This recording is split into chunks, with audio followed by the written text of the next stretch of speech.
Helo, a chroeso i'r cyflwyniad byr yma sy'n sôn am un o'r modiwlau dyn ni'n ei dysgu yn yr adran hanes a hanes Cymru ym Mhrifysgol Aberystwyth. Fy enw I ydy Rhun Emlyn, mae fy nghyfeiriad e-bost I chi ar y sgrin y fanna. Dwi'n un o ddarlithwyr yn hanes yr oesoedd canol yn yr adran. Ond dwi hefyd yn cydlynu'r modiwl yma o'r enw Ewrop a'r Byd. A dwi jyst eisiau sôn ychydig I chi am y modiwl yma dros y munudau nesaf. Mae hwn yn fodiwl blwyddyn gyntaf. Mae'n fodiwl sy'n digwydd yn yr ail semester, felly rhwng mis Chwefror a mis Mai. Felly yn y semester cyntaf, tan mis Ionawr, mi fyddwch chi yn cael cyflwyniad I cael modiwlau sy'n sôn am hanes modern, hanes yr oesoedd canol, hanes cynnar Cymru. Felly fyddwch chi wedi cael cyflwyniad i'r agweddau yna. A'r bwriad yn y modiwl yma, yn yr ail semester wedyn, ydy mynd mewn i'r agwedd yma o Ewrop a'r byd I mewn I fwy o fanylder. Felly, be dwi'n mynd I wneud yn y cyflwyniad yma, dwi'n mynd I sôn ychydig am fwriad y modiwl, wedyn sôn am sut ydyn ni'n dysgu'r modiwl. A dwi'n mynd I orffen drwy roi rhyw lyfryddiaeth I chi a her I chi os ydych chi eisiau gwneud rhywbeth I baratoi ar gyfer y modiwl. Felly'n gyntaf, beth ydy bwriad y modiwl?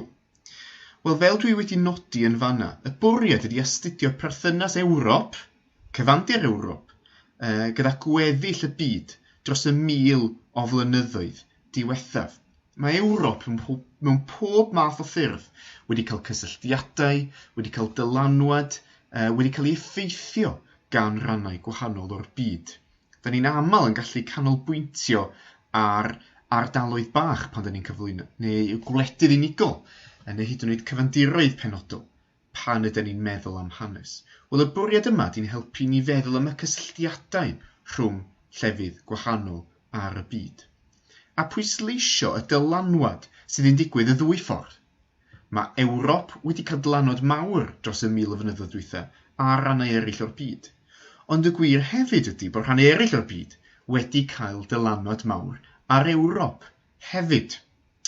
Ac felly, eich bwriad felly ydy cyflwyno chi agwedd mwy byd-eang ar hanes, I cyflwyno chi I agweddau hanes da chi ddim wedi dod ar eu traws o'r blaen, I helpu chi I ddatblygu diddordeb mewn meysydd newydd, a meddwl am hanes mewn ffordd llawer mwy byd-eang. Mae hefyd yn cyflwyno chi rei o'r agweddau da ni wedi dysgu mewn mwy o fanylder yn yr ail a'r drydedd flwyddyn. Mae nifer o'r staff yn arbenigwyr ar agweddau o'r cysylltiadau rhwng Ewrop a gweddill y byd. A mae'n cysylltu gyda'r modiwlau bydden nhw'n dysgu yn yr ail a'r drydedd flwyddyn. Yn y semester 1, fel o'n i'n dweud, fyddwch chi wedi cael modiwlau sy'n cyflwyno chi gyfnodau penodol mewn hanes. Ond y bwriad yn y modiwl yma ydy helpu chi feddwl mewn modd mwy thematig. A mi fydden ni'n dilyn 5 thema yn y modiwl, sy'n helpu ni ddeall y cysylltiadau rhwng Ewrop a'r gweddill y byd. Y cysyniadau y themau yma ydy pŵer, mudo, masnach, syniadau a thrais. A drwy edrych ar rhain, mae'n helpu ni ddeall cysylltiad rhwng Ewrop a gweddill y byd, ond mae hefyd yn helpu ni I ddeall y themau yma sydd yn bwysig iawn pan da ni'n astudio hanes. Felly jyst yn gyflym, jyst I roed syniad I chi o gynnwys y modiwl, siwr o bod y rhestr yma yn edrych yn eitha brawychus pan ydych chi weld o gyntaf, ond dyma'r rhestr o'r darlithoedd gwahanol da ni yn ei cynnwys yn y modiwl. Felly mi efo yna gyflwyniad gyntaf, ac wedyn da ni'n mynd drwy y 5 thema mewn tro, yn cychwyn drwy edrych ar pŵer, wedyn mudo, wedyn masnach, wedyn syniadau, ac wedyn trais.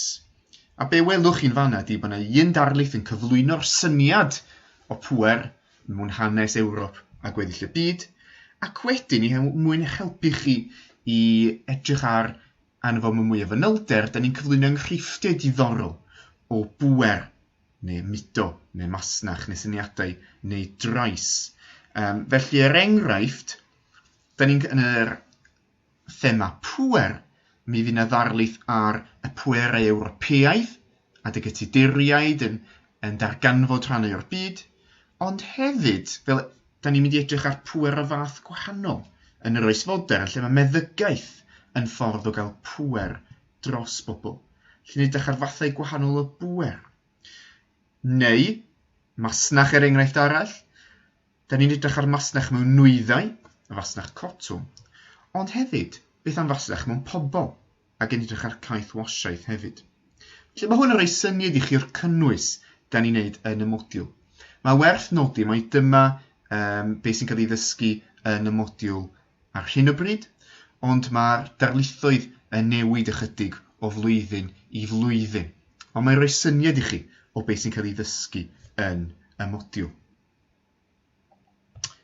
Beth arall da ni'n neud yn y modiwl?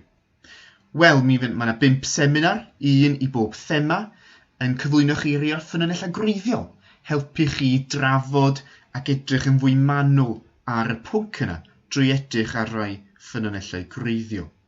A hefyd, un o'r agweddau cyffroes da ni yn aml yn gynnwys yn y modiwl hefyd, ydy gêm argyfwng, lle da ni'n gosod senario penodol i chi o berthynas Ewrop a'r byd yn y gorffennol.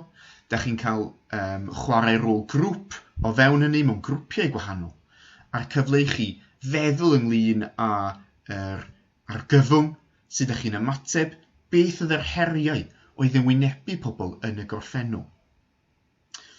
O ran asesu, mae yna un traethawd 2000 o eiriau ac wedyn arholiad awr a hanner ar ddiwedd y modiwl. Os oes gennych chi ddiddordeb mewn dysgu mwy, mae o'n bwnc hynod ddiddorol. Dyma i chi rai llyfrau sydd yn edrych ar agweddau gwahanol o'r modiwl. Mae'r llyfr y top yma, fel rhywun sy'n astudio o'r oesoedd canol, dwi'n ffeindio'r llyfr yma'n hynod ddiddorol. Llyfr Phillips, The Medieval Expansion of Europe, yn edrych ar Ewrop yn edrych allan ac yn cysylltu efo llefydd eraill yn y byd, hyd yn oed cyn yr oes darganfod.